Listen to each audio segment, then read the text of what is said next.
नमस्कार दोस्तों, मैं हूं आपका दोस्त, आपका होस्ट आर के, और आप देख रहे हैं आर के ट्रेडिंग। तो दोस्तों, तारीख है आज 11 अगस्त 2025 और यहाँ पे 12 अगस्त यानी कि मंगलवार ट्यूसडे के लिए 3 टॉपिक्स का चार्ट एनालिसिस करेंगे यहाँ पर, जिसमें एक ब्रेकआउट पॉसिबिलिटी है ऊपर या डाउन जिधर भी, लेकिन उसके चार्ट पैटर्न बहुत अच्छे बने हुए हैं।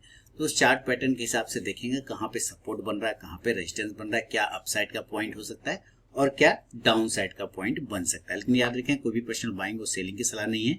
अगर आप पोजीशन बनाते हैं तो कृपया अपने फाइनेंशियल एडवाइजर से सलाह मशवरा जरूर करें, क्योंकि आपके लाभ और नुकसान की जिम्मेदारी मेरे या मेरे चैनल की बिल्कुल भी नहीं होगी। याद रखें इस बात को, ठीक है। तो चलिए शुरुआत करता हूँ। और सबसे पहला स्टॉक्स वोल्टास ने, आज सबसे पहला स्टॉक है मार्केट का लीडर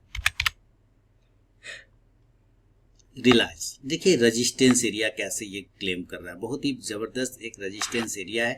ये ट्रेन लाइन का रेजिस्टेंस एक्चुअली है ना, ये डाउन स्लोप है ट्रेन लाइन का, और वहां पर ये बार बार रिजेक्शन ले रहा है, देखिए है ना। ये है आर रेजिस्टेंस, तो आप इसको R1, R2, R3 कर सकते हैं, है ना। तो अब ये अगर R1, R3 के ऊपर अगर ये निकालता है, R3 के ऊपर अगर ये निकालता है तो एक ब्रेकआउट इसको पॉसिबिलिटी बन सकता है।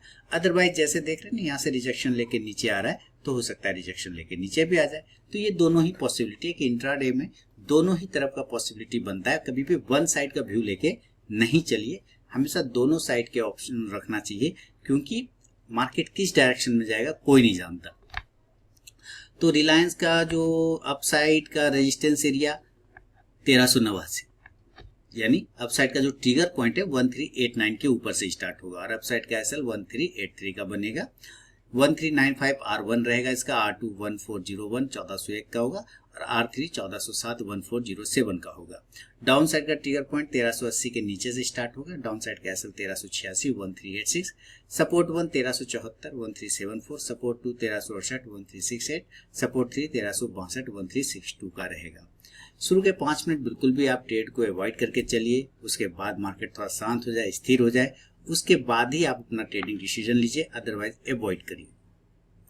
सेकेंड स्टॉक है टाटा मोटर्स की तरफ। आज टाटा मोटर्स में एक अच्छा शॉर्ट कवरिंग देखने को मिला, और ये भी नीचे से, यानी कि लास्ट फ्राइडे को जहां पे ये क्लोज हुआ था वहीं के पास से ओपन हुआ है, और जबरदस्त तरीके से एक अपसाइड का मूवमेंट दिखाया। लेकिन आप देखिए, ये 7 तारीख का रेजिस्टेंस था, 8 तारीख का रेजिस्टेंस था, उसी रेजिस्टेंस एरिया के पास में आज ये रुक गया।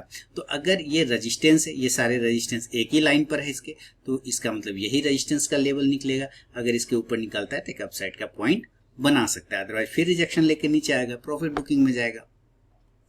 तो इसके लेवल कुछ इस प्रकार से रेजिस्टेंस और सपोर्ट बनेंगे टाटा मोटर्स के। टाटा मोटर्स का अपसाइड का ट्रिगर पॉइंट 655 655, इसका एसएल होगा 651 651, रेजिस्टेंस 1 R1 659, R2 663 663, R3 667 667 का। डाउन साइड का ट्रिगर पॉइंट 650 650, डाउन साइड का एसएल 654 654, H1 646 646, H2 642 642, H3 638 638 का रहेगा। देखिए, फर्स्ट सपोर्ट या फर्स्ट रेजिस्टेंस के तरफ अगर स्टॉक जाता है आपकी एंट्री के बाद, तो जरूर अपना 50 to 70% क्वांटिटी का प्रॉफिट जो है जरूर बुक करना चाहिए। बाकी का आपको stop loss cost to cost करके चल सकते हैं। या तो कि अगर आप प्रॉफिट बुक नहीं करते ना, फिर आपको लास्ट में लॉस बुक करना पड़ता है, तो इस बात का खास ख्याल रखें। चलिए हम लोग तीसरा स्टॉक्स की तरफ देखेंगे, उसका नाम वोल्टास है। और वोल्टास एक गैप डाउन ओपनिंग हुआ था जबरदस्त, लेकिन देखिए कि पहले आप डेली के चार्ट पे वोल्टास का सपोर्ट देखिए कि वोल्टास बार बार इसी एरिया से बाउंस हो जाता है ना। देखिए फरवरी में भी यहीं से बाउंस हुआ, अप्रैल में भी यहीं से बाउंस हुआ, मई में भी यहीं से बाउंस हुआ, उसके बाद अब ये अगस्त में आ गया, इसी एरिया से बाउंस होने का कोशिश कर रहा था, एक अच्छा सपोर्ट से बाउंस करने की कोशिश कर रहा है, और साथ ही 15 मिनट के टाइम फ्रेम पर एक असेंडिंग ट्रायंगल पैटर्न भी बनाने का इसने कोशिश किया है। अब ये असेंडिंग ट्रायंगल पैटर्न का यहाँ रेजिस्टेंस है और यहाँ पे भी रेजिस्टेंस है, और इसके पास एरिया अब हो गया छोटा। देखिए ट्रेड करने का एरिया बहुत ही इसमें छोटा हो गया, तो जिधर भी अपसाइड कट तोड़ेगा भागेगा, डाउन साइड नीचे तोड़ेगा तो भागेगा। तो इसके दोनों तरफ के लेवल हमेशा आपको याद रखना चाहिए, और इसके कुछ अपसाइड का जो ट्रिगर पॉइंट आएगा कुछ इस तरह से 1252 1252 के ऊपर से स्टार्ट होगा, 1246 का एसएल रहेगा, 1258 सपोर्ट 1 1258 का रहेगा, सपोर्ट 2 1264 1264, सपोर्ट 3 1270 का रहेगा। डाउन साइड का ट्रिगर पॉइंट 1236 के नीचे से स्टार्ट होगा, एसएल 1242 रहेगा, 1242 1230 रहेगा इसका S1 नीचे की तरफ, S2 रहेगा 1224 1224, S3 रहेगा 1218 यानी 1218 का। देखिए बिना स्टॉप लॉस के ट्रेड करने की गलती कभी ना करें और अपने ट्रेलिंग स्टॉप लॉस का यूज जरूर करें। तो चलिए मिलूंगा नेक्स्ट वीडियो में, तब तक के लिए बहुत बहुत धन्यवाद।